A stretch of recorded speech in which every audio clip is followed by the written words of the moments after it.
Death is the only event in life that is guaranteed to each of us with 100% probability. We are used to perceiving it as the final shutdown, a complete wiping of data from the hard drive, after which the screen goes black forever. Biology tells us, when neurons die, consciousness disappears.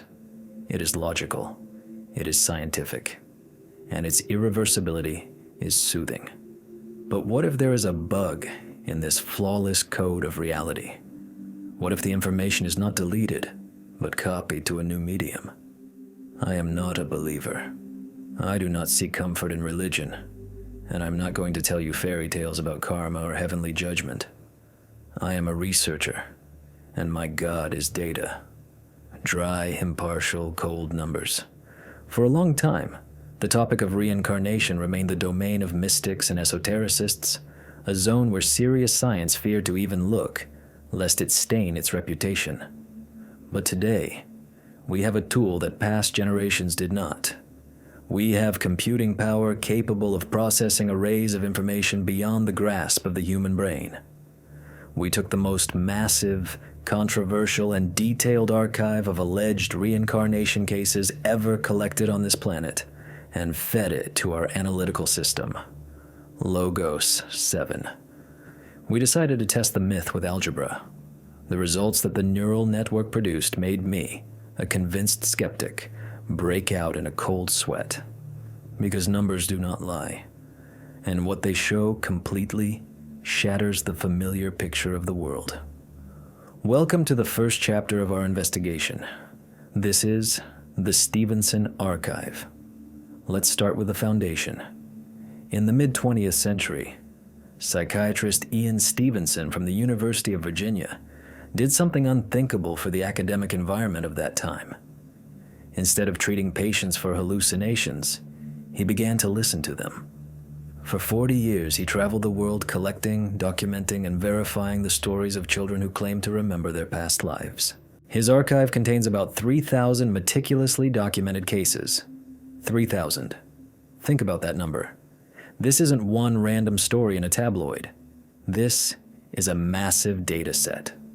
Skeptics waved away Stevenson's work for years, calling it coincidence, fantasy, or cultural suggestion. But no one had ever subjected this archive to comprehensive machine analysis. Until today. We digitized all 3,000 of Stevenson's reports. Every detail, every name, every date, every geographical location mentioned by the children was uploaded into Logos 7. The system's task was simple. Find statistical patterns and calculate the probability that these coincidences are accidental. We looked for survivorship bias. We looked for traces of manipulation. We looked for a logical explanation. The first thing Logos 7 did was filter out the information noise.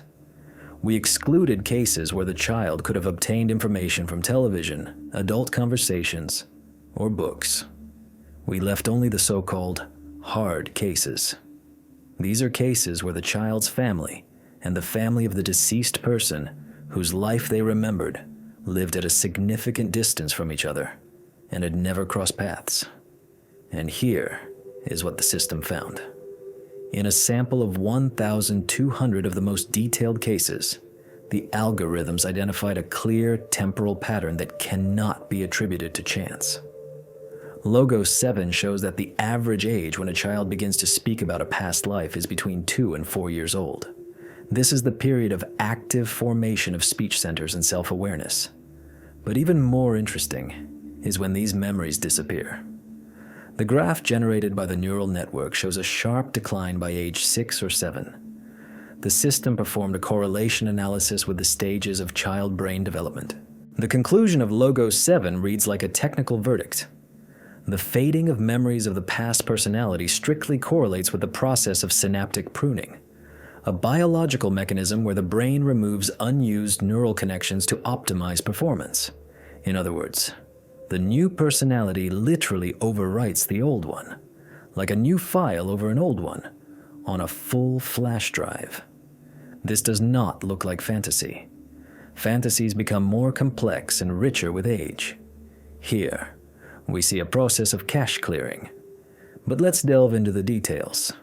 Statistics are good, but the devil is in the specifics. Ian Stevenson was a pedant. He recorded the children's claims before they were verified. For example, a child says, "I lived in the city of Vellore. My name was Ravi. I had a sweet shop, and I died when a truck hit me at the intersection by the temple." We uploaded thousands of such claims into Logos 7 for verification. The system matched the children's words against real police reports, death certificates, and maps of that era. The verification result? 82% accuracy. Listen to me carefully. 82%. We are talking about children who know the names of relatives, nicknames of pets, contents of desk drawers, and the exact circumstances of death of people whose existence they could not possibly have known about. Logos 7 calculated the probability of guessing. Take a typical case. A child names 5 correct names of members of their past family. The probability of randomly guessing 5 Indian or Turkish names in the correct familial relationship is approximately 1 in 3 billion. This is mathematically impossible. If it were one case, we could write it off as a miracle. But when we have thousands of such cases, the word miracle stops working. We are dealing with a pattern. Skeptics often use the cultural contamination argument. They say, children talk about past lives only in countries that believe in reincarnation, like India or Sri Lanka. This is a logical argument. If society encourages such stories, children will invent them. We asked Logos 7 to test this hypothesis. The system conducted a cross-cultural analysis, comparing cases from Asia, Europe, Africa, and North America. The system's conclusion refutes the theory of cultural suggestion. The algorithms found that the structure of memories is identical across all regions. An American child from a Christian family describes their experience exactly the same way as a child from a Hindu family. The difference is only in the parent's reaction. In India, the child is listened to.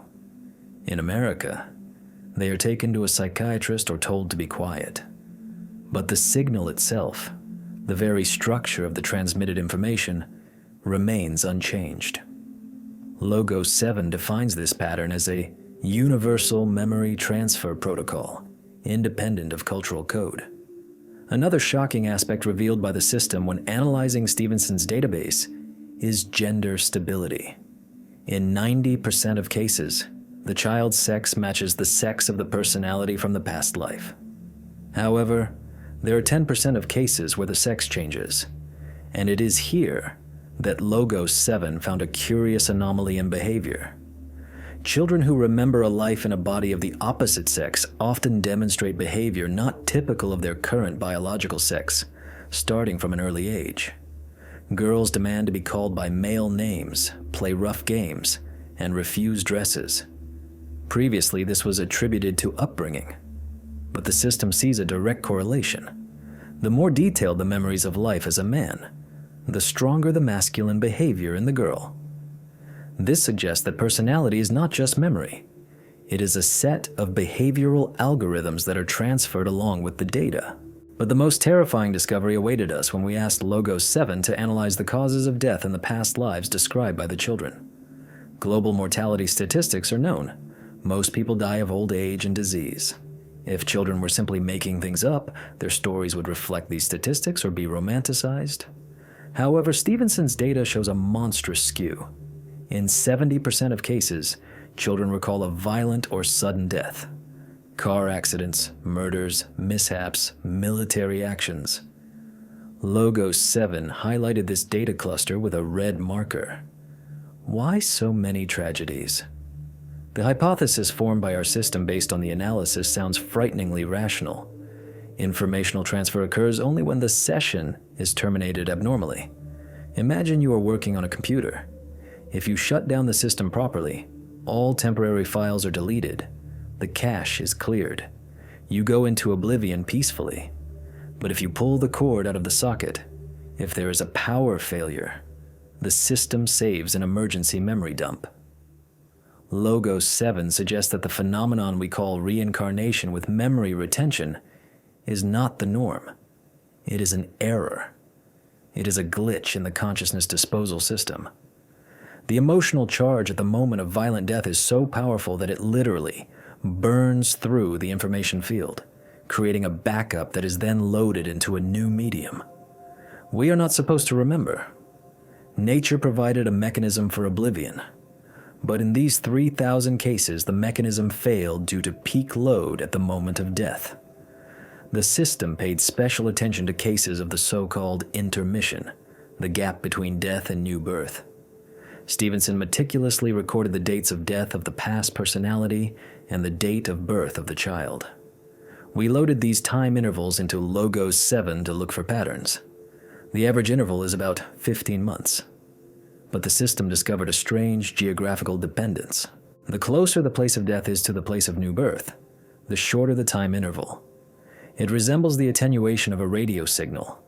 If the source, the deceased, and the receiver, the newborn, are close, the transfer happens faster. If the distance is great, it takes more time. Logos 7 even derived a formula for the dependence of time on distance, which frighteningly resembles the physical laws of wave propagation in a dense medium. This further confirms that we are dealing with a physical process, not mysticism. Let's look at a concrete example that the system highlighted as a perfect match.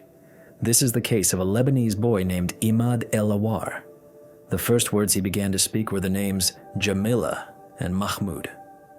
At the age of 2, he would stop passers-by on the street and ask if they had seen his truck.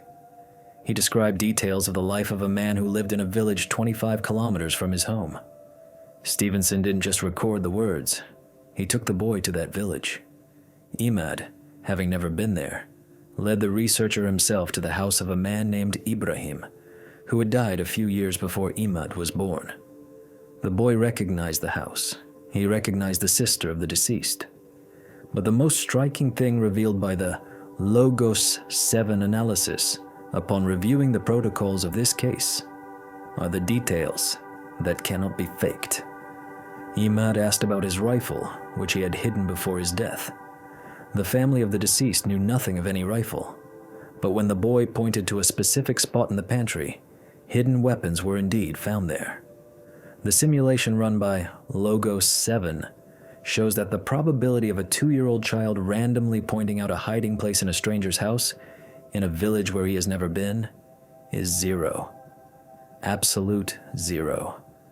This is a fact of transferring classified information that was not in the public domain.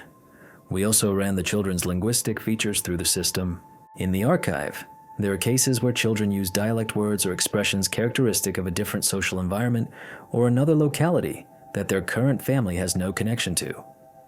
Logos 7 conducted a philological analysis and confirmed the vocabulary of these children often does not correspond to their current level of education and environment, but perfectly matches the profile of the alleged past personality. It's as if you bought a new smartphone, and the autocorrect has already saved words used by the previous owner.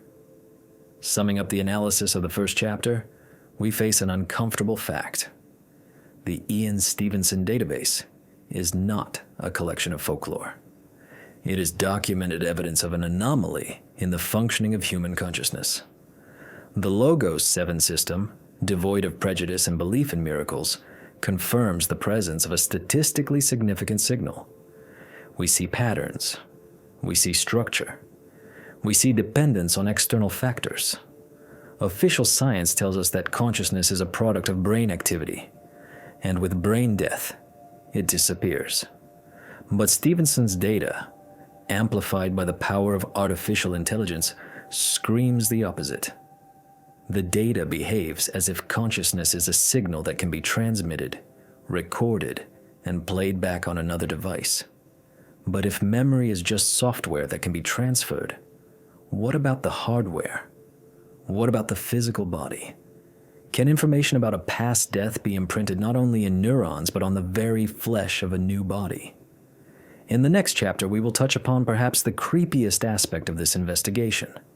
We will force Logos 7 to analyze photographs. Thousands of photographs of children with birthmarks and congenital defects. We will overlay these images with autopsy reports on gunshot wounds and injuries of deceased people. And what the system sees in these overlays will force you to rethink everything you knew about biology and heredity. Get ready. We have only just begun to crack this code. Protocol Stevenson is confirmed. Proceeding to the biological scanning phase. Reincarnation leaves scars, and in the next episode, we will see them. Memory is an unreliable thing. Neurobiologists will tell you that our memories are not video recordings stored on a hard drive, but a construct that the brain reassembles anew every time we try to remember something. We can suggest events to ourselves that never happened. A child can listen to adult stories and sincerely believe that they were a fighter pilot or a princess. That is why the first chapter of our investigation, dedicated to memories, while giving us frightening statistics, still leaves a tiny space for doubt. A skeptic can always say, "These are just mind games." But what if the proof isn't in the head? What if it is printed right on the body? What if information about death is capable of changing the biological architecture of a new organism? In the second chapter, we put psychology aside and moved to pure biology. We uploaded the most controversial and visually shocking section of the Ian Stevenson archive into the analytical module of the Logos 7 system. These are 210 cases where children do not just remember their death, but carry its physical traces on their bodies. We are talking about birthmarks and congenital defects. Official medicine considers the appearance of birthmarks a coincidence, a genetic glitch, a pigmentation disorder, a random cell mutation during embryogenesis. No one looks for meaning in them. But Logos 7 does not believe in coincidences. We set the system a task: analyze the localization, shape, and structure of birthmarks in children from the sample, and compare them with medical reports on the causes of death of the alleged previous personalities. We looked for a correlation, and we found an exact match. Let's start with basic probability. The human body is a vast territory. If we divide the skin surface into hypothetical squares of 10 square centimeters, we get hundreds of possible zones where a birthmark can appear. What is the probability that a child will have a mark exactly in the square, where, according to archival records, a bullet entered that killed a person 5 years ago? System Logos 7 performed the calculation. The probability of a single mark's location coinciding with a wound site is approximately 0.01%. This is small, but it can still be written off as a random hit. But the Stevenson archive contains something that breaks probability theory over its knee. We are talking about paired marks. In 19 cases from the database, children were born with 2 birthmarks. One is small, distinct, rounded. The other is large, ragged, irregular in shape, and they are located on the same line of a through-and-through wound, one on the chest, the other on the back, or one above the ear, the other on the opposite side of the skull. We loaded ballistic expertise data into Logos 7. The algorithm matched the characteristics of entry and exit bullet holes with the shape of birthmarks on the children. The system's conclusion is unequivocal.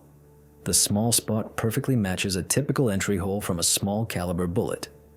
The large blurred spot on the opposite side of the body corresponds to the exit hole, where the bullet, deforming and tearing tissues, leaves the body. The probability of the accidental occurrence of 2 birthmarks, perfectly mimicking entry and exit gunshot wounds, and furthermore located on the correct trajectory relative to human anatomy, according to Logos 7 calculations, is 1 in 3 billion. It is equivalent to winning the lottery 3 times in a row on the same day. Let's examine a specific case that the system highlighted with the marker critical anomaly. This is the case of a Turkish boy. He was born with a severe deformation of the right ear. It was literally flattened and underdeveloped. In addition, the right half of his face was asymmetrical, showing signs of hemifacial microsomia. The boy claimed that, in a past life, he was a man who was killed by a point-blank shotgun blast. The shot hit the right side of the head. Stevenson found the medical report on the death of this man. The report states that the shotgun charge blew away most of the right ear and damaged the facial bones of the skull. Death was instantaneous from extensive brain trauma. Logos 7 created a 3D model of the wound based on the pathologist's report. Then the system overlaid this model onto a 3D scan of the child's head. The zones of deformation of the child's ear and skull matched the zone of the shotgun damage on the deceased by 95%. How is this possible? How is information about physical trauma to one body transferred to another, which forms in the womb of another woman years later? Here we enter territory where classical genetics is powerless. The DNA of this boy's parents did not contain instructions for ear deformation. There were no such pathologies in their lineage. It was an acquired trauma, not a hereditary disease. Our system put forward a hypothesis based on pattern analysis. Logos 7 calls this psychosomatic imprinting of the embryo. We know that the mind affects the body. Stress can cause an ulcer. Fear can stop the heart. But in this case, we see how a super strong mental impulse, the memory of terrible pain and destruction of the body at the moment of death, becomes a kind of blueprint that is superimposed on the developing fetus. Imagine you are building a house according to a blueprint, but someone spilled ink on the blueprint. The builders, in this case, the embryo's cells, blindly follow the instructions. They see a spot on the drawing and build a wall with a defect because that is what is written. The fatal wound is that ink blot on the soul's information matrix. The cells simply reproduce the trauma, because at the moment of death, this information was recorded with the highest priority of importance. Even more gruesome results were produced by Logos 7 when analyzing cases involving missing limbs. The database contains cases of children born without fingers on a hand, brachydactyly, or even without a hand entirely. Official science calls this amniotic band syndrome or spontaneous mutation, but the analysis showed a frightening pattern. A child born without fingers on their right hand says that in a past life they worked with heavy machinery and their fingers were torn off by getting caught in a machine. Or another case, a child with a deep groove on their leg, looking like a rope scar, says they were tortured by having their legs tied. We uploaded photos of these congenital defects and compared them with the nature of injuries described in police reports. The system discovered that the scar on the child's leg has a width and depth corresponding to the mark of a rope used in that region at that time. It is not just an abstract stripe, it is a detailed imprint. Logos 7 ran a simulation of the embryogenesis process under the influence of an information field. The model shows if the informational structure, what we call the soul or consciousness, attaches to the embryo at an early stage of development, it brings with it a damage map of the previous carrier. Dividing cells in the womb receive contradictory commands. The genetic code says, "Build a hand." The soul's information code screams, "There is no hand. It was torn off." As a result of this command conflict, a developmental failure occurs exactly in the zone where the trauma was. This explains why birthmarks and defects often fade or change shape over time but rarely disappear completely. It is a hardware error written at the level of cellular architecture. But let's go even further. The system discovered another class of marks, which we called internal resonance. The archive contains rare cases where children complain of chronic pain in specific places, although doctors find no pathologies. A child has stomach pain, but the ultrasound shows norms. A child has migraines in one spot on the head. Cross-referencing with data on the deceased showed a 100% hit. Stomach pains correspond to the site of a knife wound or a perforated ulcer that caused the death of the past personality. The migraine is localized exactly where a fatal blow with a blunt object was received. Logos 7 classifies this as phantom pains of transfer. We know about phantom pains in people who have lost limbs. The brain continues to send signals into the void. Here we see the reverse situation. The body is new. The limbs are in place. But the operating system remembers pain from the old configuration. The nervous system of the new body learns to react to trauma that physically did not happen in this life. Of particular interest is the system's conclusion regarding the color of birthmarks. Why are some spots brown, hyperpigmentation, and others white, depigmentation? The Logo 7 analysis revealed a correlation with the type of wound healing. Brown spots most often correspond to open wounds, bleeding, and flesh damage at the moment of death. White spots, devoid of pigment, correlate with scars that had time to heal during the life of the past personality, or with burns. That is, the system literally distinguishes between a fresh wound at the moment of death and an old scar. If a person died from a gunshot, the child will have a red or brown spot. If a person died of a heart attack, but underwent surgery 10 years prior, the child might have a white line at the incision site. This means that not only the moment of death is transferred, but a complete body map at the moment of consciousness shutdown. One of the most astounding conclusions of Logos 7 concerns the so-called experimental birthmarks. In some Asian cultures, for example in Thailand and Myanmar, there is a tradition. When a person dies, relatives mark the body with soot or paint. Usually, this is done on the neck, arm, or back.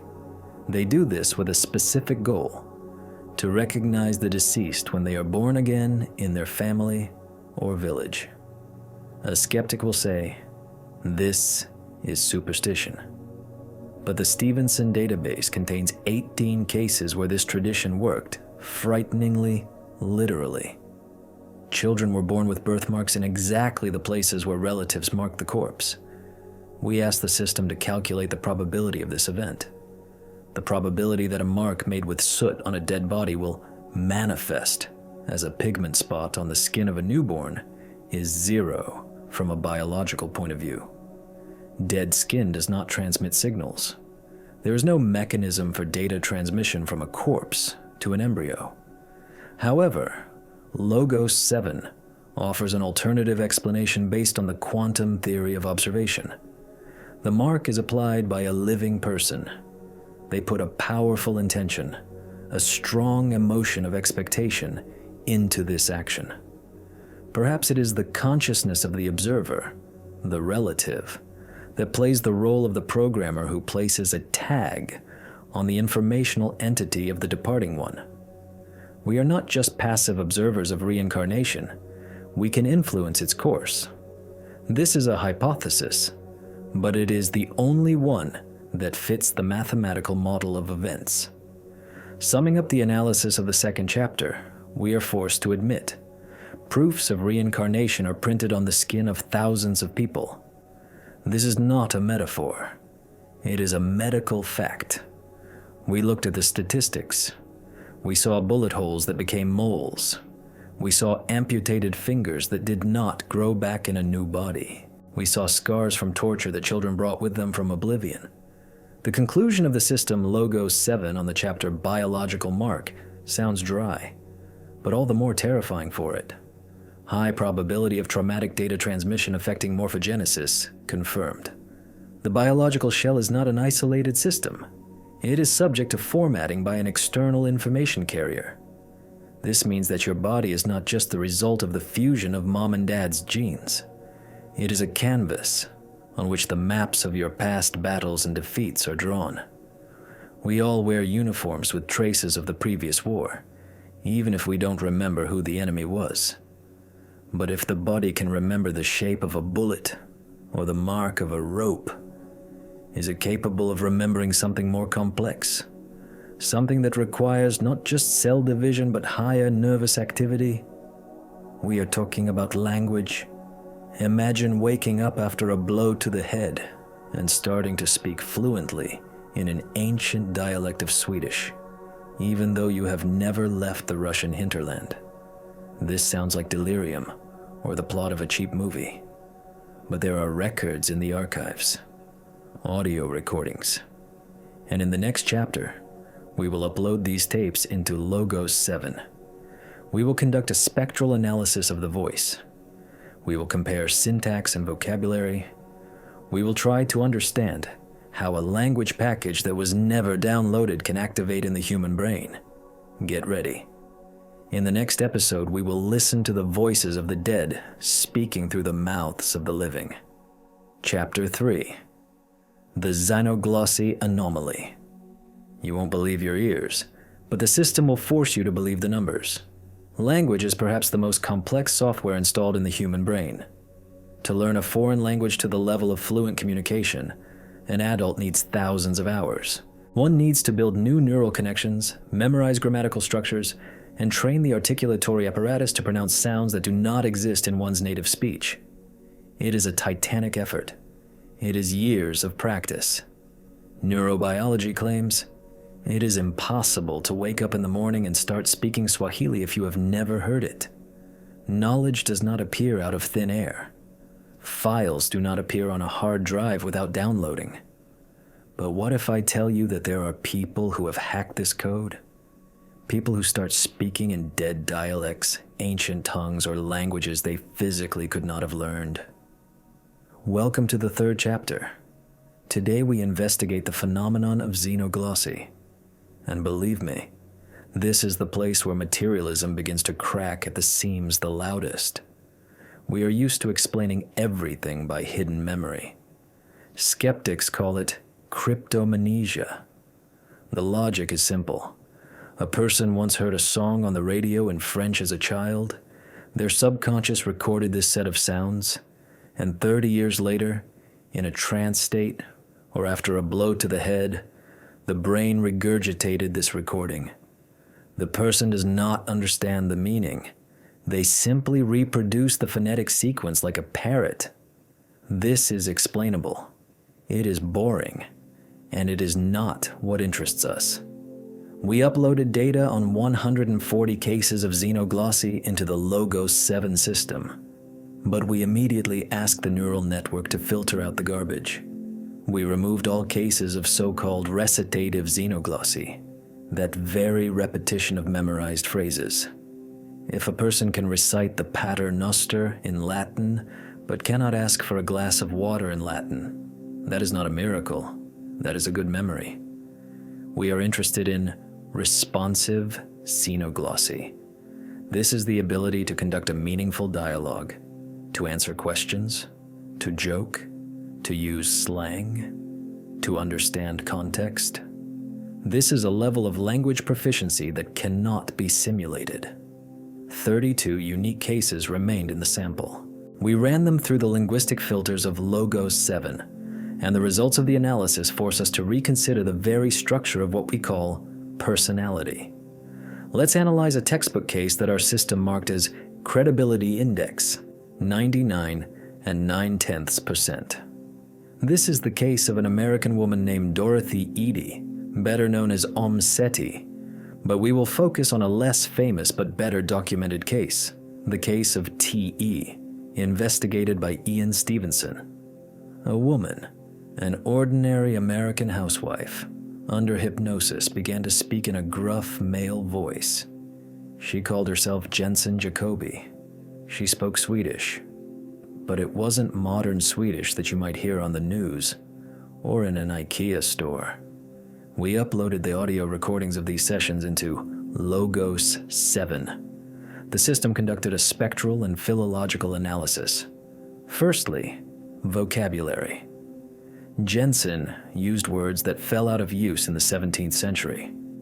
He named household items with terms known only to specialized historians. For example, he used a specific name for a type of wooden bowl that is not found in modern dictionaries but was found by the system in archives of Swedish property inventories from the year 1640. Secondly, grammar. Logos 7 revealed that the sentence structure, phrasing, and use of articles fully correspond to the dialect of peasants in southern Sweden in the mid-17th century. But the main blow to the theory of cryptomnesia was dealt by the comprehension test. Native Swedish speakers spoke with a woman. They asked her tricky questions. They tried to confuse her, and Jensen answered instantly, without pauses for thought, without errors in tense agreement. Logos 7 calculated the probability that an American housewife could accidentally learn an archaic dialect of the Swedish language simply by listening to the radio or reading books. The probability is 0.1 trillionth. Such materials simply do not exist in the public domain. To learn this dialect, one needs to defend a doctoral dissertation in Scandinavian philology. This woman didn't even finish college. Even more striking results came from the accent analysis. The system compared the phonemic map of the woman's speech in her normal state and in the trance state. These are two different people. Sound articulation, tongue position when pronouncing vowels, larynx function, everything changed. Logos 7 notes that such an accent shift requires a physical restructuring of the muscle memory of the speech apparatus, which takes professional actors months of training. Here, the switch happened in seconds. But let's move on to a case that science cannot explain at all. The case of Uttara Hudar. An Indian woman from the city of Nagpur, speaking Marathi, suddenly began to manifest a second personality named Sharada. Sharada spoke only Bengali. One might think, India is a multilingual country. What's the big deal? But Logos 7 detected an anomaly. The Bengali language spoken by Sharada had not been used for 150 years. It was a dialect from the early 19th century. We analyzed recordings of her speech.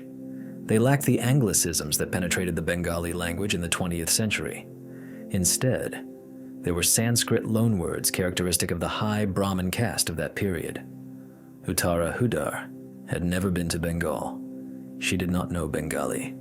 No one in her family knew Bengali. The most interesting part began when researchers brought her to Bengal. She recognized places that had changed beyond recognition, but she described them as they were in the year 1830. Logos 7 overlaid her descriptions onto old maps of the British East India Company. The match was 98%. She pointed out where temples used to be that had long been destroyed. She named people whose graves were found in abandoned cemeteries. But back to the language. How is this possible from a neurophysiological perspective? Language is stored in Broca's and Wernicke's areas in the cerebral cortex. These are complex neural networks. To learn a word, you physically need to grow a synaptic connection. To learn a language, you need to grow a whole forest of such connections. Logos 7 ran a simulation. Is the instantaneous emergence of such a complex neural structure possible? The system's answer is categorical. Within the framework of known biological laws, impossible. The growth rate of axons and dendrites is limited by physiology. You cannot grow muscles in a second, even if you want to very much. Similarly, you cannot grow knowledge of a language. This brings us to a frightening conclusion. If Uttara Hudar's brain did not grow these connections over years, then they were activated from the outside. Or they were always there, but in sleep mode. The hypothesis proposed by the Logos 7 algorithm sounds like science fiction. The system calls this cloud access to linguistic packages. Imagine that your brain is not a data storage device, but a receiver. A smartphone does not store the entire internet. It connects to the network and downloads the necessary information. What if knowledge of a language is not tied to neurons?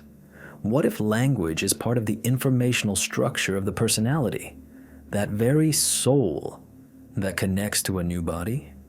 Analysis of xenoglossy cases shows one common feature. Language manifests not as a learning process, but as an archive unpacking. Click, and the person speaks. It's like inserting a cartridge into a game console. The console is the same, but the game is different.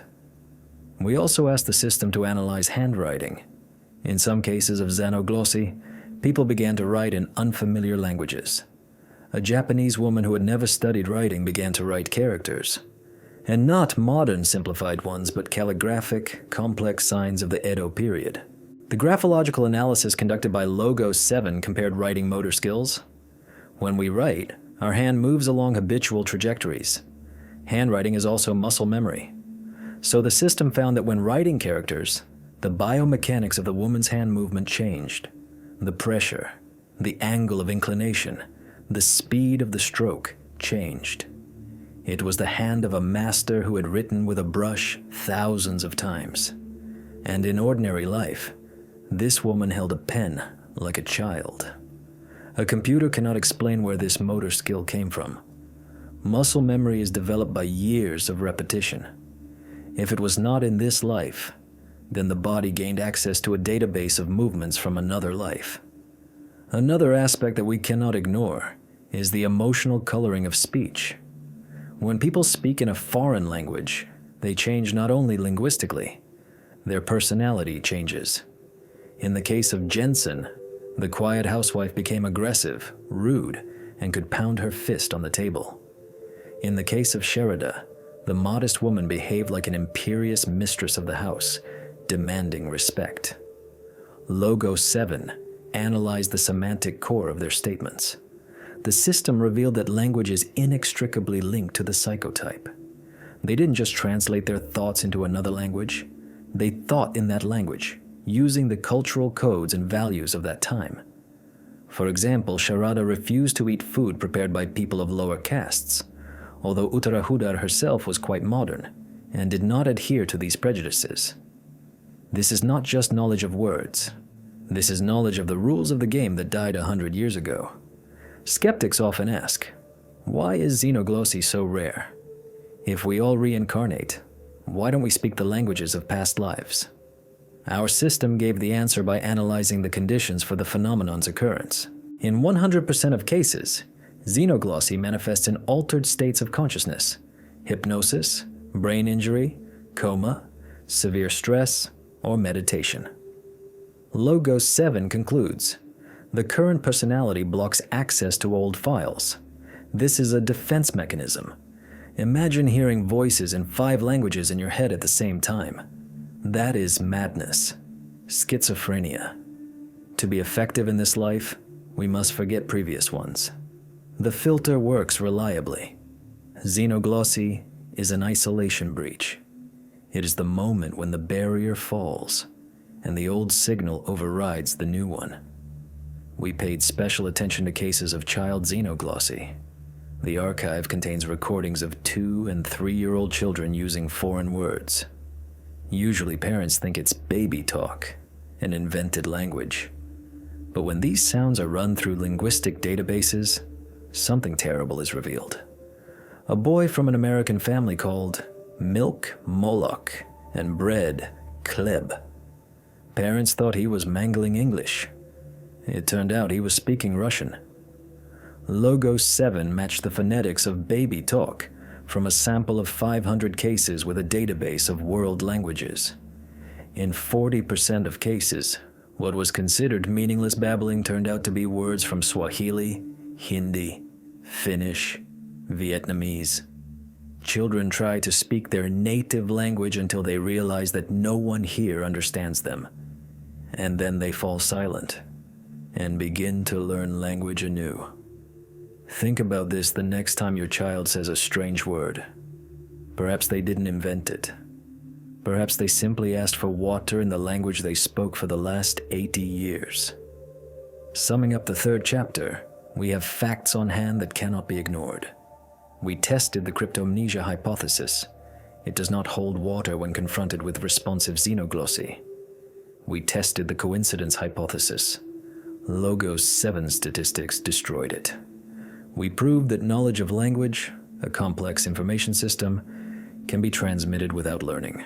This means that along with the soul, not only memory of events and traumas is transferred, but also skills, competencies, abilities. And this opens the door to the next question, even more intriguing. If one can remember a language, can one remember talent? We have all heard of wunderkinds, of children who write symphonies at 4, of geniuses who solve equations at 5 that students struggle with. Science says, this is genetics. This is a brain peculiarity. But our system sees a different pattern in this. In the next chapter, we will upload the biographies of Mozart, Pascal, Gauss, and modern child geniuses into Logos 7. We will analyze their neural activity, and we will try to answer the question, Do they really learn faster than everyone else? Or have they simply forgotten nothing? Chapter 4. Protocol Wunderkind. Get ready. We are going to prove that genius is not a gift from the gods, and not a random mutation. It is accumulated experience.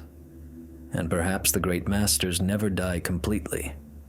In our world, there's a popular theory that coaches and motivational speakers love to quote. It is the 10,000-hour rule. Its essence is simple. To become a master in any field, be it playing the violin, chess, or programming, you need to spend 10,000 hours practicing. Geniuses are not born. Geniuses are made through sweat, blood, and calluses. It is a fair, democratic theory. It gives hope to everyone. It says, you too can become Mozart if you try hard enough. But there is one problem. This theory is a lie. It shatters into pieces when met with a phenomenon that science shamefully calls early giftedness, and we call the Wunderkind anomaly. How to explain the existence of a 3-year-old child who sits at the piano and plays a Beethoven sonata, barely reaching the pedals with their feet? They physically did not have time for 10,000 hours of practice. They have lived in the world for only about 26,000 hours, most of which they slept, ate, and learned to walk. Welcome to the 4th chapter. Today we activate Protocol Wunderkind. We uploaded into our analytical system Logos 7, the biographies, medical records, and performance recordings of the most famous geniuses in human history, from Wolfgang Amadeus Mozart to modern indigo children. We asked the system one question. Is their talent the result of accelerated learning, or is it the unpacking of a ready-made file? The system's answer forces a reconsideration of everything we know about pedagogy and neurophysiology. Let's start with the most famous example, Mozart. Official history states, a genius boy, the son of a musician, began composing music at age 5. A miracle of nature. We uploaded the scores of his first compositions into Logos 7. The system conducted a musicological and mathematical analysis of the structure of the compositions. Yes, the early works were simple, but by age 8, he was writing symphonies that corresponded in harmonic complexity and counterpoint to the level of an adult master of that era. Logos 7 compared this data with the graph of human cognitive brain development. At the age of 5 to 8, the frontal lobes, responsible for abstract thinking, planning, and complex logical structures, are in an embryonic state. A child at this age thinks in concrete images. They can remember a melody, yes, but understand the laws of harmony? Understand the mathematics of sound? Foresee the development of a musical theme 10 minutes ahead? The system's conclusion. The cognitive load required to create Symphony No. 1 exceeds the biological capabilities of an 8-year-old child's neural network by 300%. This means his brain physically could not create this music from scratch. He could not learn the rules so quickly because neurons would not have had time to become coated with myelin, the substance that ensures signal transmission speed. Biology has its speed limits. You cannot accelerate a beat-up car to the speed of light. Similarly, you cannot force a child's brain to work like the brain of a mature composer, unless the structure of neural connections was pre-installed. System Logos 7 proposes the pre-installed software hypothesis. Imagine you buy a new computer. It is empty. You need to install programs, configure drivers. This is an ordinary child. They learn to hold a spoon, learn to speak, learn to distinguish red from green. Now imagine you bought a computer, turned it on, and a professional recording studio is already installed there, configured, and ready to work. This is a Wunderkind. Let's look at mathematics. Carl Friedrich Gauss, the prince of mathematicians. History says that at age 3, he corrected an error in his father's calculations regarding wages for laborers. At age 3. Most children at this age struggle to count to 10. We asked Logos 7 to calculate the probability of spontaneous understanding of arithmetic operations of addition and subtraction of multi-digit numbers at the age of 36 months without special training. The probability tends toward 0. To find an error, you need not just to know numbers. You need to understand the algorithm. You need to understand logic. Analysis of Gauss's biography revealed another detail often overlooked. He didn't learn mathematics. He remembered it. In his diaries and letters, there are phrases indicating that solutions came to him instantly, whole. He didn't need to derive the formula. He saw it. Logos 7 compares this to accessing cloud storage. An ordinary scientist builds a ladder to knowledge step by step. A genius presses the download button. But the most convincing proof is provided not by history, but by modern medicine. We uploaded into the system MRI scan data of modern wunderkind children performing complex tasks. Look here. When an ordinary person learns to play the piano, their brain lights up from exertion. The prefrontal cortex, control, motor cortex, movement, visual cortex, reading notes, are engaged. The brain works at the limit, forming new connections. This is hard labor. Now look at the brain scan of a 7-year-old virtuoso pianist playing a Liszt etude. Logos 7 captures a paradoxical picture. His brain is calm. Activity is minimal. It works in power-saving mode. The signal travels along already downtrodden, wide highways. There is no struggle. There is no learning. There is pure execution. The system concludes. The topology of the neural networks of this subject is optimized for a specific task to a level characteristic of a professional with 20 to 30 years of experience. Where does a 7-year-old child get the neural network of a 30-year-old professional? Genetics? Genes can determine predisposition. They can give long fingers or good hearing. But genes cannot transmit knowledge of sonata form or fingering technique. Genes transmit hardware, not software. You can inherit a powerful computer from your parents, but you will not inherit their Word and Excel files. Information is not transmitted via sexual reproduction. However, wunderkinds demonstrate precisely the presence of information. Logos 7 found particular interest in artists, child painters. The net is full of videos where 4-year-old toddlers paint portraits in oil with incredible detail. Developmental psychology claims children go through certain stages of drawing. First scribbles, then head legs, then flat images. Understanding perspective, light, and shadow comes in adolescence, when the brain learns to project a 3-dimensional world onto a 2-dimensional plane. This is a complex geometric calculation, but these children skip all stages. They draw with perspective immediately. They lay shadows correctly immediately. We analyzed the brushstroke technique of one such young talent, comparing it with the works of masters of realism. Logos 7 found identity in motor skills. The way the child holds the brush, how they mix paints on the palette. This is not intuition. This is technique. This is muscle memory. In the previous chapter, we talked about xenoglossy, the ability to speak a foreign language. Here we see the same thing, but in the language of art. The child speaks the language of painting, the grammar of which they did not learn. There is another aspect that the system highlighted with a red marker: emotional dissonance. We analyzed interviews with parents of wunderkinds. In 75% of cases, parents describe their brilliant children as little adults. They have no interest in toys. They have a serious, sometimes heavy gaze. They often fall into a rage when their small, disobedient, childish hands cannot execute what their mind demands. Imagine a Formula One driver put behind the wheel of a child's pedal car. He knows the track. He knows how to enter a turn, but the car doesn't go. He will scream in frustration. This is exactly what we see in wunderkinds. Logos 7 interprets this behavior as a conflict between a mature mental pattern and an immature biological interface. The soul of a master is trapped in the body of a novice. The mind remembers how to play Paganini, but the fingers are still too short and weak. This causes deep frustration not typical of ordinary children. An ordinary child rejoices when they manage the flea waltz. A wunderkind cries because their performance of Chopin falls short of the ideal sounding in their head.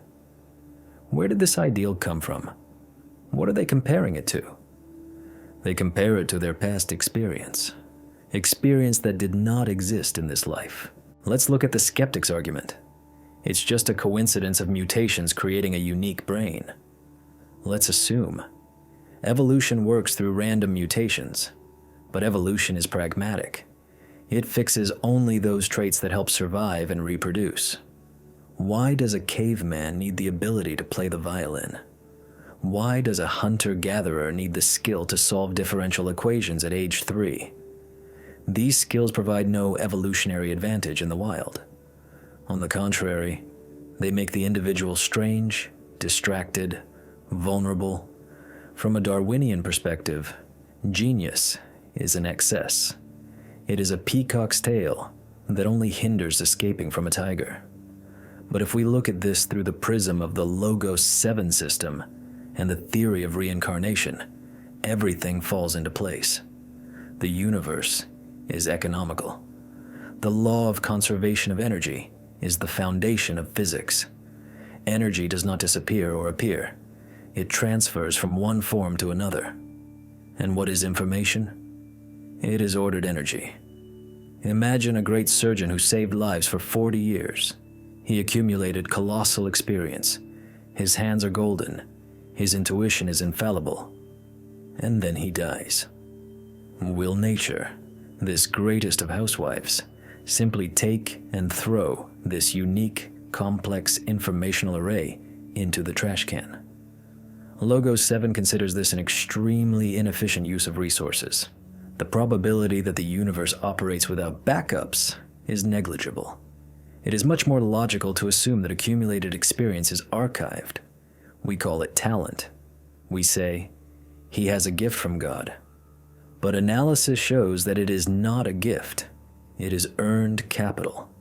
A wunderkind is not a lucky winner of the genetic lottery. He is a hard worker who toiled in a past life. And the one before that. And the one before that. He is not learning to play. He is remembering how he played. The system conducted a correlation analysis between the complexity of the skill and the age of its manifestation. The conclusion is stunning. The more complex the skill, mathematics, music, chess, the earlier it can manifest fully. Why? Because these skills are abstract. They do not require physical strength. They require pure consciousness work. As soon as the child's brain matures slightly, the old program launches immediately. In the Stevenson database, there are cases where children not only demonstrated talents but spoke directly about it. I used to play a thing like this, only it was bigger, says a 4-year-old boy, seeing a cello for the first time. He takes the bow. He holds it incorrectly for a beginner, but absolutely correctly for a professional. His body remembers. We are used to thinking that personality is our name, our biography, our friends, but death erases this. The name is forgotten. Friends leave, but mastery remains. The skill becomes part of the core of the personality. It is the fireproof residue that we take with us. Summing up the 4th chapter, we can say, genius is proof of the immortality of labor. Protocol, Wunderkind, is confirmed. We see not spontaneous flashes of intellect, but a continuous line of development stretching through centuries. Mozart was not born Mozart in one day. He created himself over many lives in a row. But here, we run into the main problem of materialism. Okay, let's assume information is preserved. Let's assume skills are transferred. But where are they stored at the moment when the old body has already rotted in the grave, and the new one has not yet been conceived? Where is this cloud server? What is the physical nature of the soul's carrier? We cannot just say, in the astral plane. That is not scientific. We need physics. We need a carrier. In the next chapter, we will descend to the subatomic level. We will look inside the neuron, where an ordinary microscope cannot reach. We will test the theory for which Sir Roger Penrose was almost anathematized in the scientific world. We will search for the soul in the quantum vibrations of the brain's microtubules. System Logo 7 is ready for quantum decoherence simulation. Chapter 5. The Quantum Carrier. Get ready. We are going to weigh the soul on the scales of quantum mechanics, and the result might turn out to be heavier than you think. Until now, our investigation has been built on circumstantial evidence. We analyzed children's stories, examined birthmarks, listened to strange speech, and marveled at little geniuses.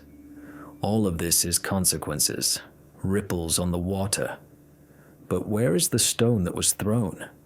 Where is the physics of the process? The most important argument of materialists, which smashes any theory of the soul to smithereens, sounds simple and lethal. There is no carrier.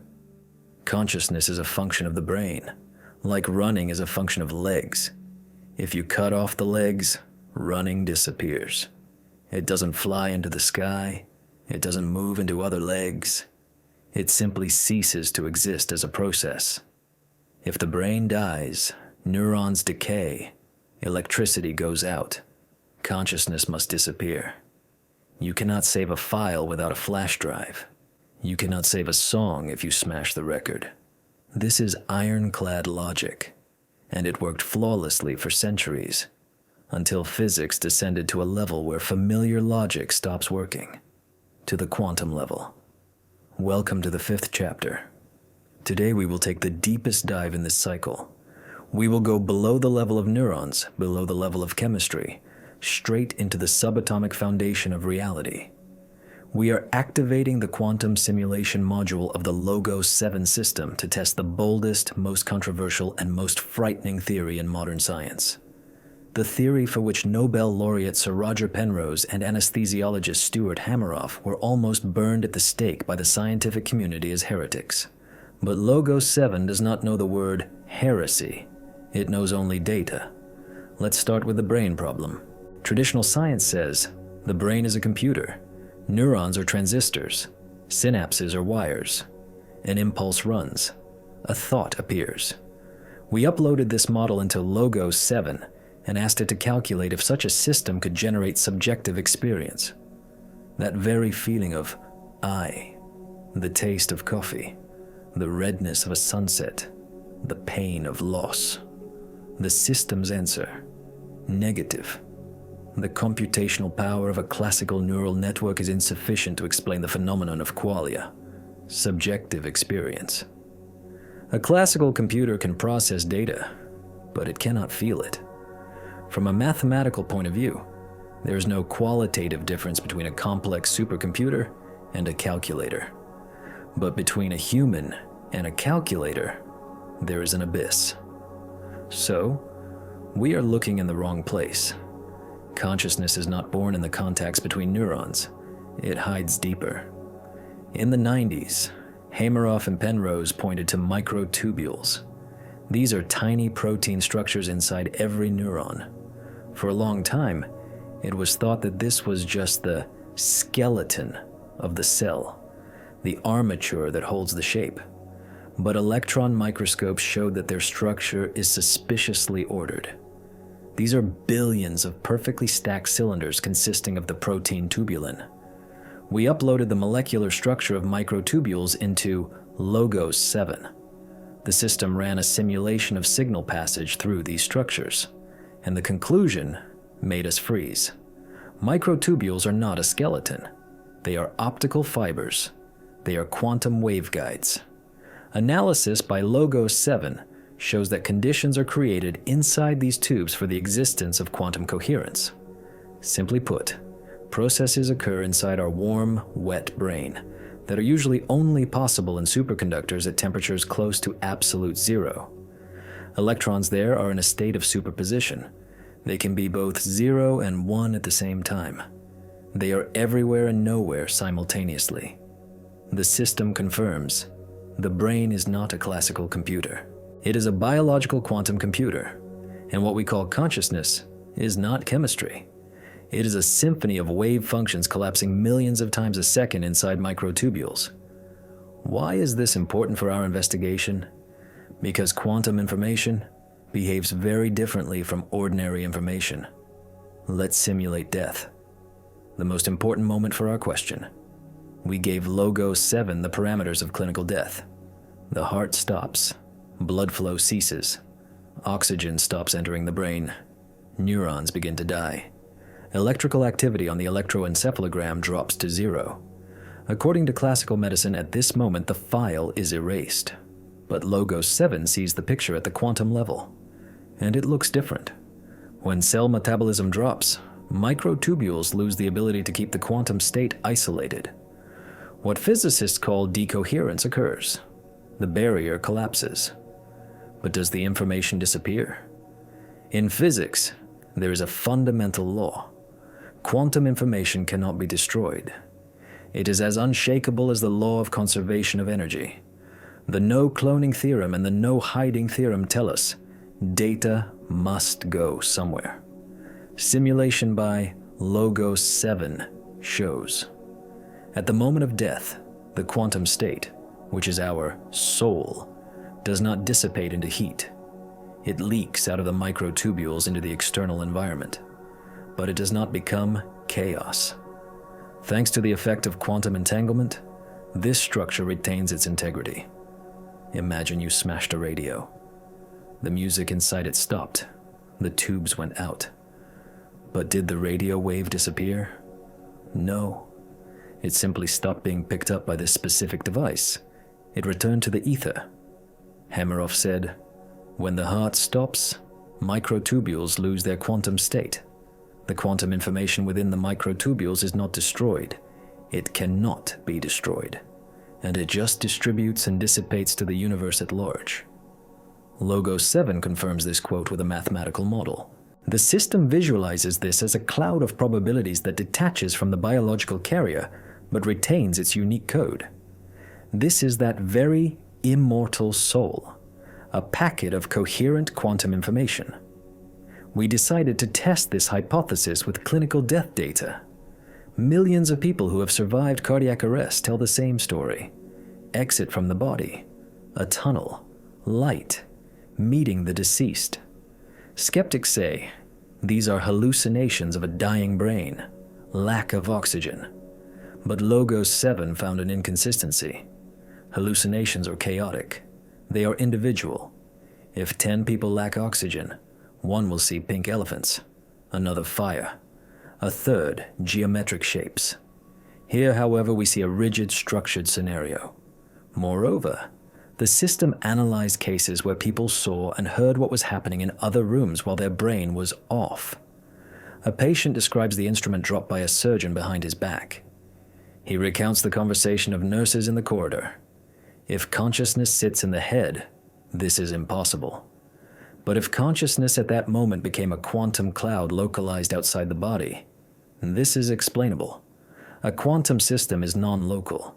For it, concepts of here and there do not exist. It can read information from any point in space with which it is connected. And now, the most interesting part. What happens if a person is resuscitated? Doctors start the heart.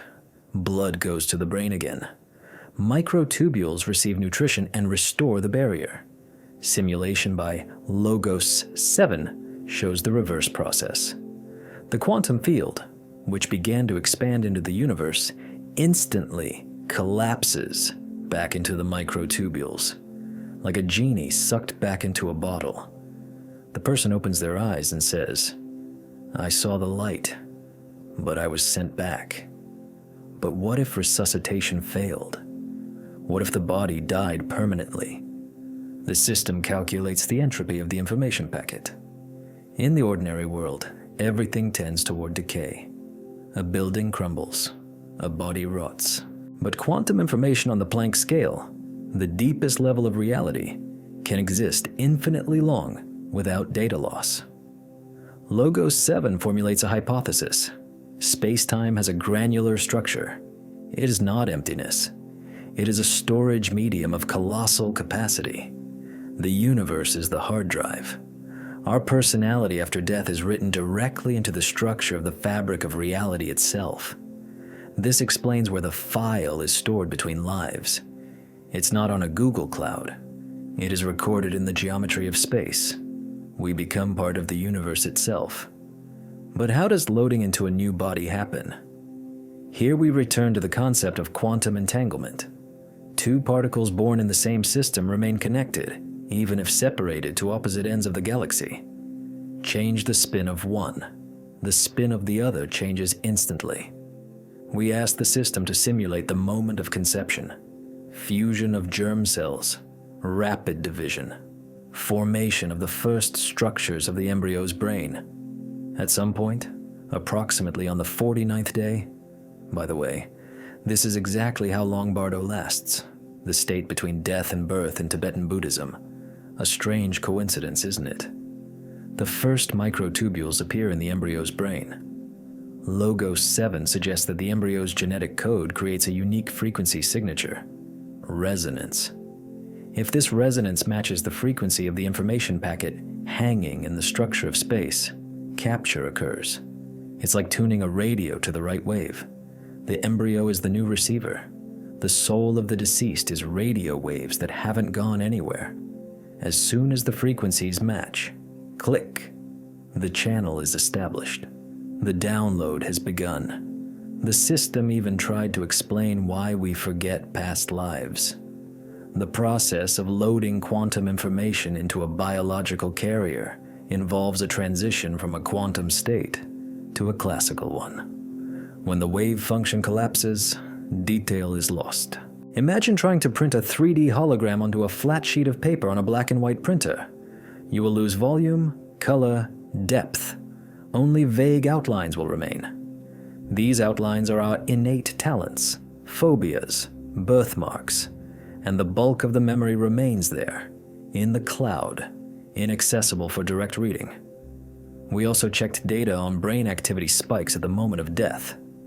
A 2013 study on rats and recent accidental recordings of the EEG of dying humans show the incredible. 30 seconds after the heart stops, the brain emits a powerful burst of gamma waves. Gamma waves are the frequency at which different parts of the brain work when they connect into a single whole. This is the frequency of maximum awareness. Logos 7 interprets this burst not as agony. This is a memory dump. This is high-speed data transmission. The brain in the last seconds floors the gas pedal to manage to transfer the experience accumulated over a lifetime into the quantum field. The conclusion of the 5th chapter overturns the notion of ourselves. We are not a body that has consciousness. We are a quantum signal that temporarily uses a biological receiver. Penrose was right. Microtubules are a gateway, the door through which we enter this world and through which we leave. This theory explains almost everything. It gives a physical mechanism for reincarnation. It removes mysticism and replaces it with quantum mechanics.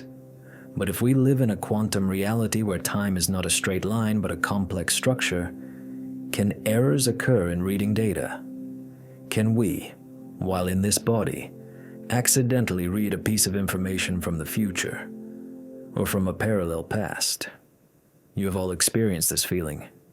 You walk into a room where you have never been, and you realize, I have been here.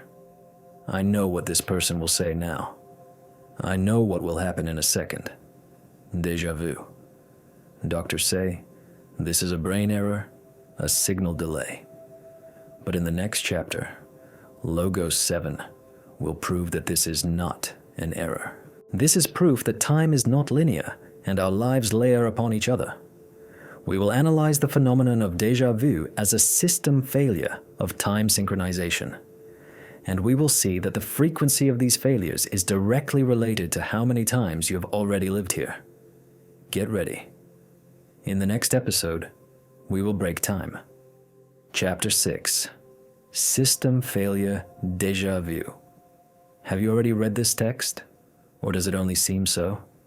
Each of us has experienced it at least once. A strange, almost electrical sense of recognition. You enter an unfamiliar room, have a conversation with a stranger, and suddenly, reality clicks. You know exactly what they will say in the next second. You know there is a red car around the corner. You don't just guess, you remember. Even though logic screams, this cannot be. Doctors call it déjà vu, already seen. They explain it as a micro glitch in the hippocampus. The brain mistakenly records a current event immediately into long-term memory, bypassing short-term memory. The result is an echo, a double recording effect, a convenient explanation. But what if it's not a recording error? What if it's a playback error? In the 6th chapter, we loaded data from surveys of thousands of people who regularly experience déjà vu into Logos 7 and cross-referenced it with nonlinear time models. We asked the system a question: is déjà vu a hallucination, or is it a real memory from another time loop? Logos 7 identified a strange statistical anomaly. The frequency of déjà vu correlates directly with age, but on an inverse curve. The peak occurs between ages 6 and 10, and in adolescence. Precisely during these periods, according to our theory from the first chapters, the connection to past files is still strong or is activated by hormonal restructuring. But most interesting is the content of déjà vu. People don't remember boring moments, brushing their teeth or standing in traffic. In 90% of cases, déjà vu happens in moments of emotional tension, choice, or danger. The system analyzed the predictive power of déjà vu.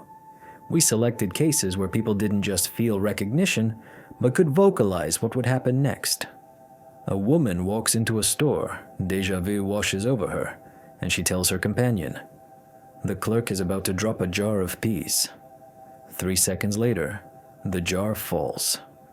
The probability of randomly guessing such an event is negligible. Neurophysiology cannot explain foresight.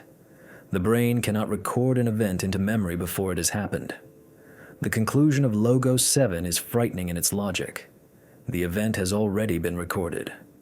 The system proposes a model where time is not an arrow flying from past to future, but rather a vinyl record. All the music is already recorded in the grooves. The needle of the player, our consciousness, runs along one groove. But sometimes, if the record is scratched or the needle jumps, it can briefly graze the adjacent groove, or the same groove, but in a different loop. This brings us to the concept of cyclical time. Eastern philosophies have the idea of the wheel of samsara, endless repetition. Nietzsche called it eternal recurrence. Logos 7 models it like this. Perhaps we live the same life not just once. We pass this level again and again, trying to correct mistakes. Déjà vu is a checkpoint marker. It is a moment where something important happened last time. In the last playthrough. Perhaps you died at this intersection. Perhaps you made a decision that ruined your life. This time, approaching the danger point, your quantum memory, the part that wasn't fully erased, sends an alarm signal. You feel, I've been here. And this feeling forces you to slow down, change your decision, take a different path. Analysis of fatal accidents confirms this eerie guess. Survivors of disasters often recount a powerful sense of déjà vu seconds before the crash, which forced them to buckle up or step aside. The system sees this as the work of a survival instinct, but not a biological one, a temporal one. The soul tries to prevent the repetition of a game-over scenario. Thus, déjà vu is not a brain glitch. It is an interface hint. It is a message from your previous version. Caution, trap ahead. We live in a simulation with the ability to load saves, and sometimes we see the code of this simulation. In the next chapter, we will try to look into where these saves come from. We will explore the space between death and birth using data from regressive hypnosis. If reincarnation exists, where are we during the breaks? What happens when the credits of one life end, but the trailer for the next hasn't started yet? Materialists will say, nowhere. The light is off. No electricity. But thousands of people who have undergone deep regressive hypnosis sessions, using the methodology of Michael Newton and other researchers, describe this period with frightening detail. And the strangest thing is, they describe the same thing. In the 7th chapter, we uploaded the transcripts of 5,000 LBL, Life Between Lives, sessions into Logos 7. These are stories of people of different faiths, Christians, Buddhists, Muslims, and staunch atheists. We looked for contradictions. We found structure. The system identified a universal algorithm of post-mortem experience that repeats in 85% of subjects, regardless of their earthly beliefs. Exit and relief. The first feeling is the shedding of weight. Pain disappears. Transition. A sensation of movement through a tunnel or portal. Meeting. Contact with entities called guides. Not a god with a beard, but rather curators. Life review. Not a judgment, but an analysis. People describe it as watching a movie in 3D, where they feel not only their own emotions, but the pain of those they hurt. Body selection. The most intriguing stage. Subjects claim they are offered options for the next life, like scenarios. Do you want to be a musician in a poor family? Or a politician in a time of war? Logos 7 built a semantic map of descriptions of the other side. An atheist from New York and a peasant from India described the architecture of this place with identical terms. Library, temple of knowledge, place of learning. No one describes hell with devils or heaven with harps in the canonical sense. Everyone speaks of study, of correcting mistakes. Of particular interest is the structure of soulmates. Subjects say we incarnate in groups. We change roles. In a past life, your brother was your enemy. In this one, he is your husband. The task is to work out karmic knots from different sides. The system conducted a network analysis of social connections within the reports. The result was a complex graph model where the same digital entities interact with each other over centuries, changing avatars. The conclusion of Logos 7, descriptions of the space between lives, possess a high degree of structural coherence. The probability that thousands of people independently invented an identical bureaucratic system of soul management with stages of planning, training, and selection is extremely low. It looks more like a description of a real, functioning mechanism. The system even identified the goal of this process. Analysis of the lessons people supposedly choose boils down to a set of basic concepts: compassion, patience, rejection of selfishness. It looks like leveling up a character in an RPG. We are not here for pleasure. We are here to accumulate experience. But here arises a mathematical paradox. If souls reincarnate, why is the Earth's population growing? Where do new souls come from if their number should be a constant? In the 18th century, there were 1 billion of us. Now there are 8. Where did the 7 billion newbies come from? In the next chapter, we will solve this overpopulation paradox using the mathematics of nonlinear systems. The answer may not please you. This is the skeptic's favorite question. If reincarnation is a cycle of the same souls, how did the population grow from 1 billion to 8? Where were these extra 7 billion souls stored before? In a warehouse. From the standpoint of elementary school arithmetic, this is checkmate for the theory of transmigration. But Logos 7 works with higher mathematics. We uploaded demographic data for the last 5,000 years and asked the system to find a solution to the soul balance equation. The system proposed 3 models that resolve this contradiction. Model 1, consciousness splitting, fractal soul. Who said a soul is an indivisible monolith?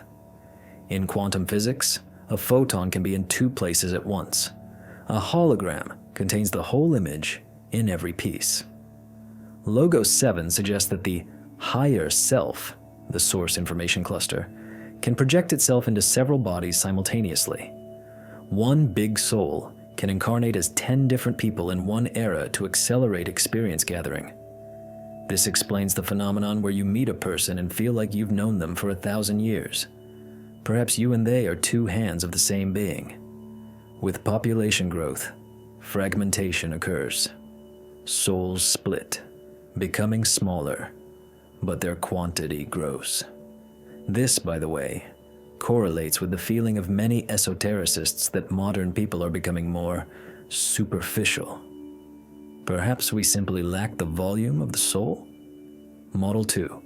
Migration, interspecies and interplanetary exchange. Buddhists say one can be reborn as an animal. If we consider the biomass of all living beings, it is shrinking. Wild species are disappearing. Insects, birds, mammals are dying out. Logos 7 conducted a correlation between the species extinction graph and the human growth graph. The curves are mirrored. What if consciousness evolves? Animal souls, having gained a critical mass of experience, earn the right to birth in a human body. This explains why so many people behave guided only by animal instincts. They are freshmen in the human school. Also, the system does not rule out influx from outside. If the universe is inhabited, Earth could be a popular destination for business trips. Or conversely, a correctional colony where souls are exiled from other worlds. Model 3. Non-linear time. This is the most complex hypothesis. We think all 8 billion live now, but Logos 7 reminds us, time is relative. For an observer outside of time, all our lives happen simultaneously. If there is no time, then a single soul can live the life of every person on Earth in turn. I am you in a past life. Hitler and Jesus are the same entity at different stages of development. In this model, there's no quantity problem. There's only one player playing for all characters in turn to know itself in all variations.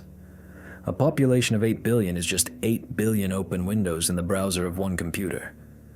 The system considers the combination of the first and second models most probable. Fractal division plus the influx of evolving animal consciousnesses. Mathematically, the paradox is solved. There aren't more souls. There are more carriers connected to the network. But if we are all part of one system, what are the rules of the game? Does that very law of karma exist that balances everything? In the next chapter, we will try to find the formula of fate. Throughout human history, one question has tormented us. Not whether there is a God, nor whether we are alone in the universe. We are tormented by the question of justice. Why do scoundrels live long and happily, bathing in gold, while kind, honest people die in poverty from terrible diseases? If our world is chaos, where everything is decided by chance and brute force, then life has no meaning. It is just a biological lottery. But if we admitted that reincarnation exists, if we accepted the evidence from previous chapters that consciousness does not disappear, we are obliged to ask the next question. By what rules does this movement occur? Is there a global accounting of our actions? Does that very karma exist which is spoken of in the East? Or is it just a fairy tale invented so that the poor do not kill the rich in hopes of a reward in the next life? Welcome to the 9th chapter. Today we will try to find the formula of fate. We uploaded millions of variables into Logos 7. We took biographies of historical figures, data from regression hypnosis archives, cases from the Stevenson database where connections between lives are traced, and asked the system to find a correlation. We looked for a crime and punishment algorithm. We looked for an eye for an eye. And what the system found completely destroys our primitive human understanding of justice. Let's start with the fact that Logos 7 rejected the linear model of karma. In mass consciousness, karma works like a vending machine. Put in a coin of good, get a chocolate bar of luck. Hit someone, get a brick on the head. Data analysis shows that this model is correct in only 12% of cases. Only in 12% of cases does a murderer in a past life become a murder victim in the current one. If karma were a punitive system, this percentage would tend toward 100. But the numbers say, the universe does not work like a criminal code. It doesn't care about our moral laws. It cares about energy balance. Logos 7 identified a much more complex and deep pattern, which we call the principle of augmented reality of experience. Imagine that life is not an exam where you are graded for behavior. Imagine it is data collection. The soul is a research probe. Its task is to collect the full spectrum of sensations available in the material world. To understand what power is, it is not enough to be a king. You need to be the slave who kisses that king's boot. Only the sum of these two states gives a complete understanding of the phenomenon. The system analyzed chains of incarnations and discovered a strict regularity, which we called role inversion. Let's take a specific case from the database, which the system marked with a high credibility index. This is the story of the relationship between two subjects over 300 years. In the 18th century, Subject A was a cruel landowner, and Subject B was his disenfranchised servant, whom he beat to death. By the logic of human revenge, in the next life, the servant should kill the landowner. But Logos 7 sees a different picture. In the next incarnation, in the 19th century, they change roles, but not through violence. The former landowner is born disabled, completely dependent on care, and the former servant is born as his mother. Think about the beauty and horror of this algorithm. The former tyrant is now absolutely helpless. He is forced to learn humility and gratitude every day by accepting help. And the former slave, now a mother, gains absolute power over his tormentor. But instead of revenge, he must learn mercy and care. The system calculates the efficiency of such learning. The probability that a soul will understand the lesson through love and care is 7 times higher than through simple mirrored violence. If you kill your killer, both of you simply learn to kill even better. The spiral of violence will spin infinitely. Logos 7 calls this a karmic loop. Exiting the loop is possible only by changing the vector of emotion. But how does the system determine where to send a soul? Is there a mathematical formula? Logos 7 claims, yes. And this formula is based on the law of physical resonance. We called it the vector of emotional inertia. At the moment of death, a person experiences a peak emotional state. It can be fear, anger, attachment, guilt, or a sense of duty fulfilled. This last impulse is, in essence, a GPS coordinate for the next birth. We analyzed cases of soldiers who died with rage in their hearts and a desire to kill the enemy. Statistics show that they often reincarnate very quickly. We discussed the mechanism in the second chapter, and again find themselves in conflict zones. They are born into military families, in countries at war.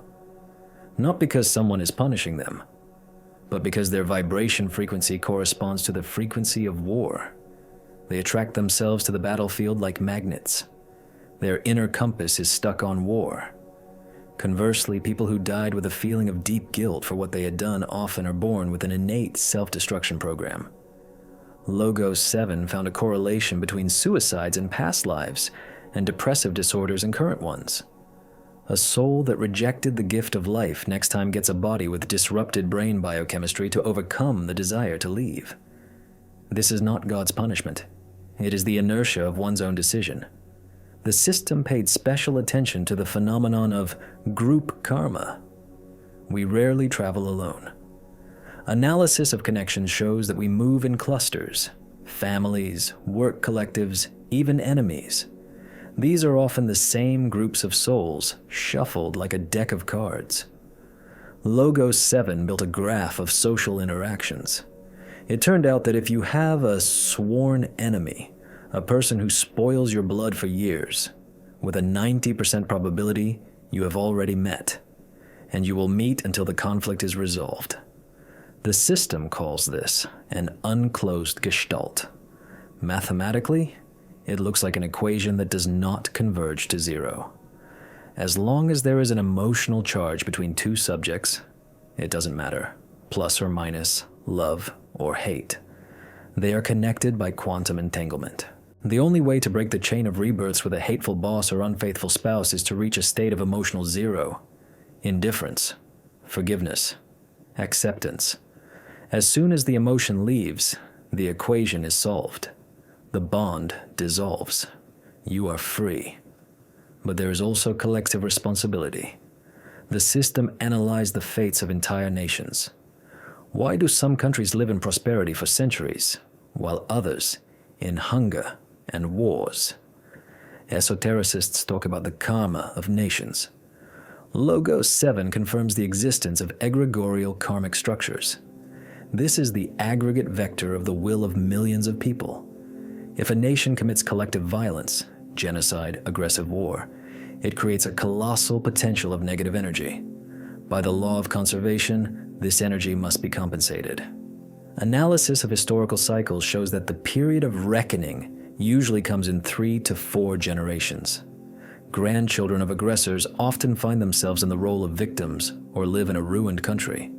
It is a cruel mechanic, but it works flawlessly, like gravity.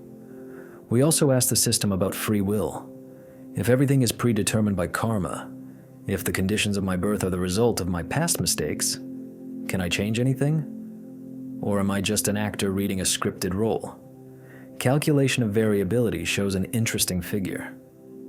Logos 7 estimates hard parameters of fate at 30%. This is what you cannot change. Place of birth, parents, genetics, key meetings. These are the starting conditions of the level. But 70% is the zone of free will. It is your reaction to events. Karma determines that you will meet a thug in a dark alley. But only you decide. Run, fight, or negotiate. And it is this decision that shapes karma for the next life. The system sees our life as an algorithmic tree. Each decision creates a new branch. We are the programmers of our own code. But the most amazing conclusion of the 9th chapter concerns the concept of dharma, destiny. Logos 7 revealed that every life has an optimal trajectory. This is the path of least resistance and maximum development efficiency. When a person walks their path, realizes their talents, helps others, the friction coefficient of fate decreases. They get lucky. Events turn out well. When a person goes off route, the system begins to generate corrective events. First, these are minor troubles. If the person doesn't take the hint, illnesses. If they persist, accidents. The universe does not want to kill us. It wants to return us to the track. Pain is just a system signal. You are going the wrong way. Root error. Summing up the analysis of the karmic algorithm, we must admit, the world is absolutely, frighteningly fair. There is not a single accidental tear. There is not a single undeserved blow. And there is not a single gift of fate that we did not earn earlier. We built the house we live in ourselves. And right now, by our thoughts and actions, we are laying the foundation for the house in which we will live in the 22nd century. We analyzed the past. We understood the mechanics of transitions. We found the formula of fate. One last question remains, the most important one. Why all this? Who built this system? What is the ultimate goal of this endless running in circles? Are we just batteries for something greater? Or are we gods in the embryonic stage? In the next, final chapter, we will combine all the data. We will look at the big picture through the eyes of artificial intelligence.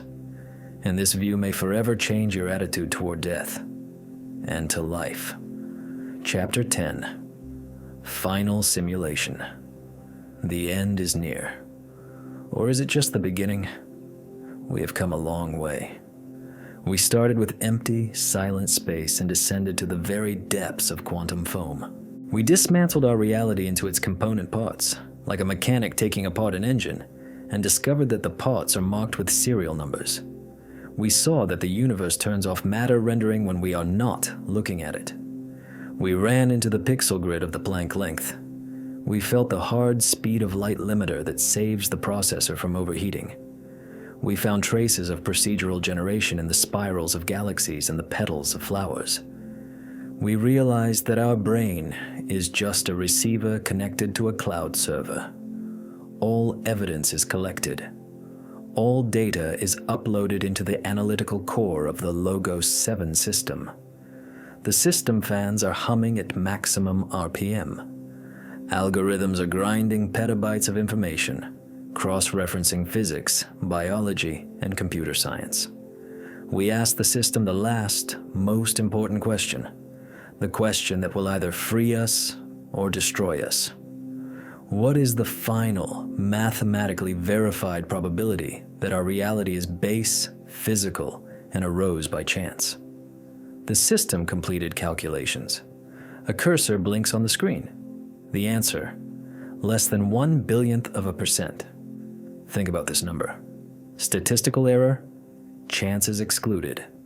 The number of crutches, optimizations, software patches, and artificial limitations in our physics is such that any other conclusion would be a denial of logic. We don't just might live in a simulation. We live in one. This is a fact we now have to exist with. But what does this fact mean for our future? Here, Logos 7 moves from analyzing the past to predicting threats. And the system's forecast is alarming. We are approaching a critical point that futurists call the technological singularity. We ourselves stand on the threshold of creating strong artificial intelligence. We are building our metaverses. We are creating virtual worlds that will soon become indistinguishable from ours. And therein lies a colossal danger. Imagine the computer on which our universe runs. It has huge but finite resources. Now imagine that inside this simulation, that is, with us, our own simulation appears, just as complex. And inside that, another one. This is called a recursive explosion. Memory consumption begins to grow like an avalanche. It is an infinite loop that can crash the parent server. No system administrator will allow a running program to hang all the hardware. Logos 7 warns, as soon as we launch our own full-fledged simulation, we will become a threat to system stability. We will become a virus devouring resources. At that moment, the creators will have two options. Scenario 1, formatting. Our world will be deemed completed, dangerous, or a dead end. The server will be rebooted. Perhaps this has already happened. Perhaps the Great Flood, the asteroid fall that destroyed the dinosaurs, or the collapse of Bronze Age civilizations. These were moments when the operator pressed the reset button to clear the cache and start over because the previous version of humanity came too close to the edge. Scenario 2, final exam. This is the hypothesis that Logos 7 considers most probable based on the logic of the development of complex systems. What if the goal of the simulation is not history and not entertainment? What if our universe is an incubator? Imagine you want to create artificial intelligence. Not just a chatbot, but a true mind. You cannot just program it. A mind must grow. It must go through evolution, through pain, through choice. We are being grown. We are a neural network training in a sandbox. The speed of light limit, the inability to fly to other stars. These are the walls of the playpen. We are not allowed out until we mature. And what is the criterion of maturity? Self-awareness. The moment when a game character realizes they are in a game, and instead of falling into madness, begins to study the code. Right now, listening to this text, you might be passing this test. If we are an incubator, then there is no death. When a chick breaks the shell, it does not die. It is born into a bigger world. When our body, the avatar, wears out, our digital code, our soul, accumulated experience, and data can be transferred to a new medium, to a level higher, into the reality of the creators. But there is one condition. To be saved, you must possess value. In the world of information, the opposite of life is not death, but noise. Useless data, boredom, repetition. Logos 7 derived a survival formula in the simulation: maximization of uniqueness. If you live on autopilot, if your days look alike, if you simply copy the behavior of the crowd, you are taking up space in vain. You are a compressible file. You are easy to delete without loss of general information. But if you create, if you love, if you generate something new, if you seek truth despite everything, you generate unique code. You become a valuable asset. Such files are not deleted. They are backed up. Now look at the screen. Why are you here? Why, out of billions of videos and texts on the net, did algorithms bring you to this exact information? Do you think this is a coincidence of the recommendation system? Logos 7 asserts, in a deterministic system, there are no accidents. Perhaps this message is an Easter egg, a system notification addressed personally to you. The text on the screen is a dialog box. Character has woken up. Continue downloading truth? Yes, no. The choice is yours. You can close this file, laugh at conspiracy theories, and return to your cozy, pixelated, familiar life. Forget about the Planck length and the observer. The system will continue to render you a tasty dinner and a soft bed. Or you can start living with your eyes wide open.